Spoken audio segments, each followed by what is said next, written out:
दमिश्क के किसी सहराई इलाके में एक बूढ़ी औरत रहती थी जो मुद्दतों से एक शदीद बीमारी में मुब्तला थी। बीमारी ने उसके जिस्म को कमजोर कर दिया था और तकलीफ ने उसकी रूह तक को तका दिया था। करीबी तमाम हकीमों ने कोशिश की मगर सब बेबस हो गए।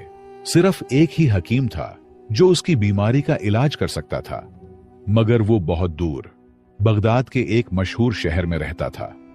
वहां तक पहुंचना निहायत मुश्किल था, खास तौर पर एक बीमार और गरीब औरत के लिए।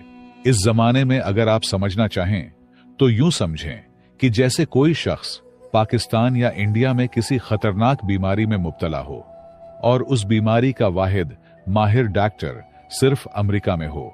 एक गरीब इंसान के लिए फासला, खर्चा, वीजा सब कुछ नामुमकिनात में शुमार होता है। उसी तरह उस जमाने में भी बगदाद जाना एक ख्वाब से कम न था। उस बूढ़ी औरत का अल्लाह पर ईमान इतना मजबूत था कि वो हर हाल में यही कहती, अल्लाह ही मेरा निगहबान है, वही हकीम खुद चलकर मेरे घर आएगा और इसका सबब अल्लाह ही बनाएगा, वही मालिक और खालिक है मेरा। लेकिन याद रखें, अल्लाह की कुदरत का कोई सानी नहीं। वो जो चाहे, जब चाहे, जैसे चाहे कर सकता है। वो नामुमकिन को लम्हों में मुमकिन बना देता है और ऐसे इसबाब पैदा कर देता है जिनका इंसान तसव्वुर भी नहीं कर सकता। यही यकीन इस कहानी की बुनियाद है। तो दोस्तों, वो जमाना ऐसा था जब सफर ऊंटों और घोड़ों पर किया जाता था, मगर उस औरत के पास न सवारी थी न सामान। रास्ते तवील और कठिन थे, लेकिन उसका यकीन कहता था कि अगर कोई उसे बगदाद तक पहुंचा सकता है तो वो सिर्फ अल्लाह ही है, या फिर अल्लाह वो मशहूर हकीम खुद उसके पास भेज दे।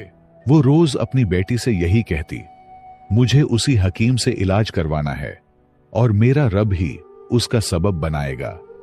उसकी बेटी अक्सर मां की बातों पर हंस देती क्योंकि उसे ये सब एक ख्वाब लगता, लेकिन अल्लाह जो करता है वो इंसान की अक्ल से बालातर होता है। बूढ़ी औरत ने मोहल्ले के अमीर लोगों से मदद मांगी, मगर कहीं से कोई मुस्बत जवाब न मिला। वो दर्द और मायूसी के बीच बेबसी की जिंदगी गुजारती रही, अपनी एक बेटी के साथ गुर्बत और शदीद बीमारी का सामना करती हुई वो दिन ब दिन कमजोर होती जा रही थी। बीमारी इस हद तक बढ़ चुकी थी कि अब न इबादत की ताकत बाकी रही थी, न खाने पीने की हिम्मत। कभी खाना खा लेती तो कभी सिर्फ पानी पर गुजारा करती, मगर इस सब के बावजूद उसने अल्लाह के दरबार का दरवाजा खटखटाना नहीं छोड़ा। वो हर वक्त अपने रब से शिफा की दुआ मांगती रही, यकीन के साथ, सब्र के साथ।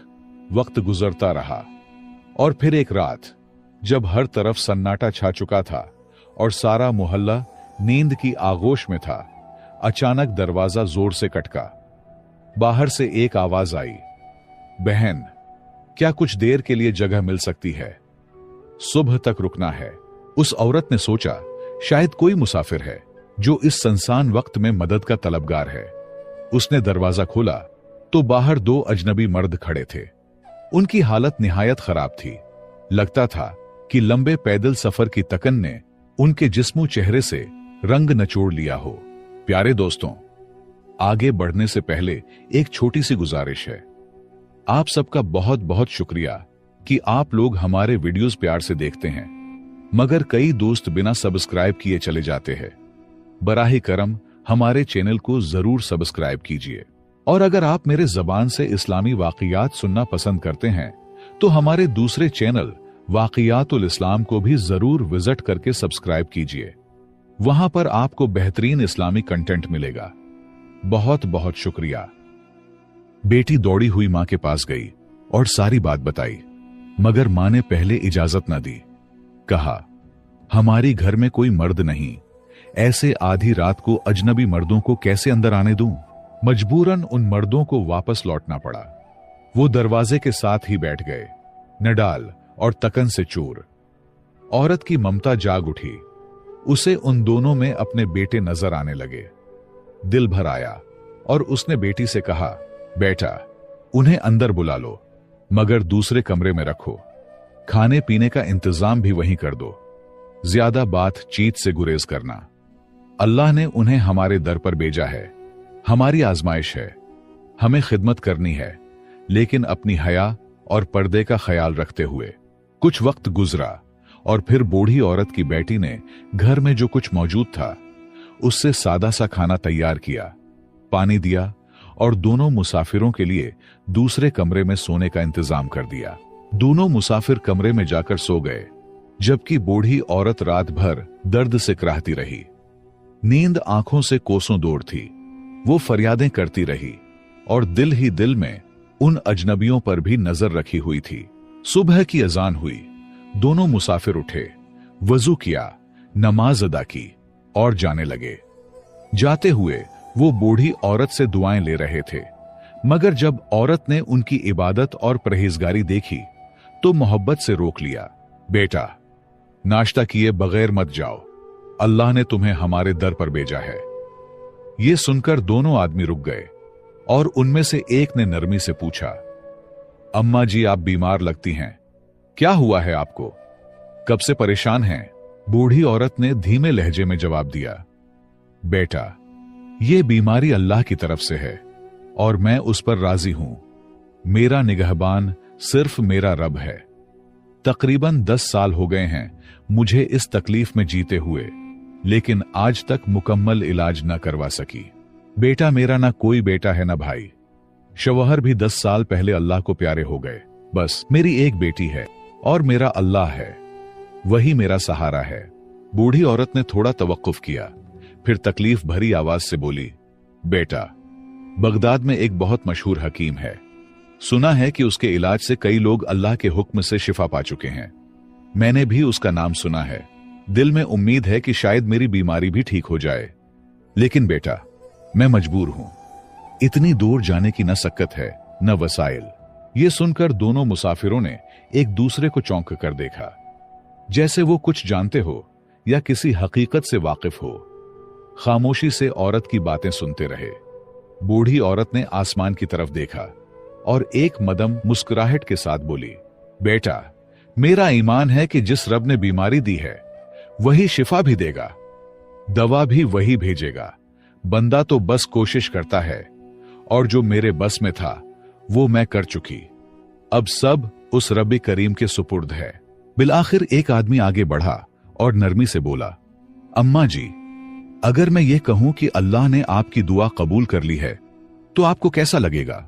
बूढ़ी औरत ने हैरत से उसकी तरफ देखा और धीमी आवाज में कहा, क्या मतलब बेटा? मैं तो कुछ समझी नहीं।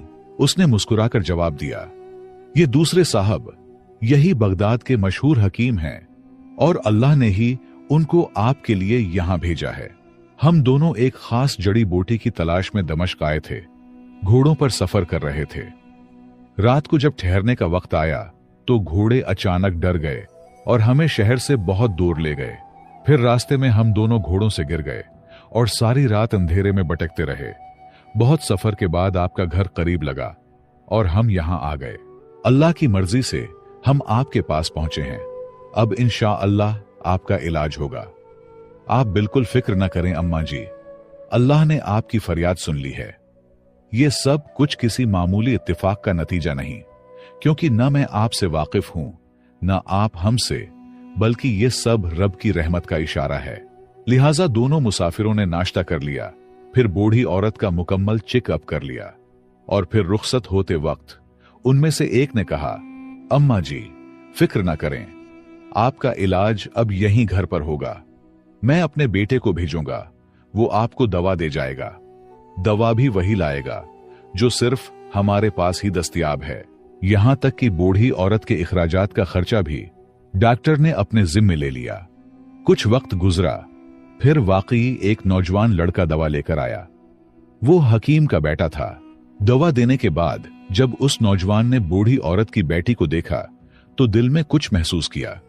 दरहकीकत हकीम ने उसे दवा देने के साथ बीवी के लिए लड़की देखने के इरादे से भेजा था, क्योंकि हकीम ने उसी रात को लड़की की खिदमत और मेजबानी देखी तो दिल ही में बहू बनाने की नीयत कर लिया। जब हकीम के बेटे ने लड़की को देखा तो उसे भी पसंद आ गई। हया और गैरत का जमाना था। लड़का चुपचाप चला गया और बूढ़ी औरत को सिर्फ इतना इशारा दिया कि आपकी बेटी मुझे पसंद है ताकि वो किसी और को हाँ न कर दे। बूढ़ी औरत से रिश्ता तय पाया और कुछ दिन बाद उस नेक सीरत लड़की की शादी बगदाद के मशहूर और मालदार हकीम के बेटे से हो गई। चंद ही दिनों के इलाज से बूढ़ी औरत भी सेहतयाब हो गई। अब वो अपनी बेटी के साथ बगदाद में आराम और सुकून की जिंदगी गुजारने लगी। वो हर रोज बेटी को यही नसीहत करती, बेटी हमेशा अल्लाह पर कामिल यकीन और पुख्ता भरोसा रखो। जो कुछ होता है वो अल्लाह के हुक्म से होता है, उसके सिवा कोई और कुछ नहीं कर सकता। जब भी किसी से उम्मीद लगे तो दिल से अल्लाह के दरबार में रो लो, वो सब कुछ सुनने वाला है। मैं एक बेबस, बीमार, गरीब बूढ़ी औरत थी, किसी काबिल न थी, लेकिन अल्लाह ने मुझे इज्जत दी, सेहत दी और खुशी अता की, क्योंकि वो इखलास देखता है। तो प्यारे दोस्तों, इस कहानी से हमें एक अहम सबक ये मिलता है कि मुश्किल कोई भी हो, दिल से और इखलास के साथ सिर्फ अल्लाह को पुकारो। वही सुनने वाला है, वही देखने वाला है और वही है जो हर मसले का बेहतरीन हल रखता है। अगर कभी कोई दुआ कबूल ना हो तो ये मत समझो कि वो रद्द हो गई, बल्कि उसमें या तो हमारा भला नहीं होता, या हमारे इखलास में कमी होती है, या अल्लाह उससे बेहतर वक्त और सूरत का इंतजार करवा रहा होता है। और बच्चों के लिए एक सुनहरी सबक यह है, चाहे बेटा हो या बेटी, अगर वालिदैन की खिदमत और इताअत दिल से की जाए तो अल्लाह दुनिया व आखिरत में ऐसे इनामात देता है जो महज काबिलियत से हासिल नहीं होते। वालिदैन की खिदमत रब को इतनी पसंद है कि वो इसके बदले इज्जत, मर्तबा, सुकून और कामयाबी अता फरमा देता है। मुझे उम्मीद है आपने इस कहानी से बहुत कुछ सीखा होगा। अगर आपको मजीद ऐसी ही सबक आमूज और ईमान अफरोज कहानियां सुनना पसंद हैं, तो हमारे चैनल पुराने किस्से को सब्सक्राइब करके घंटी को जरूर दबाएं और हो सके तो वीडियो को लाइक और शेयर कीजिए। आपके ताउन का शुक्रिया।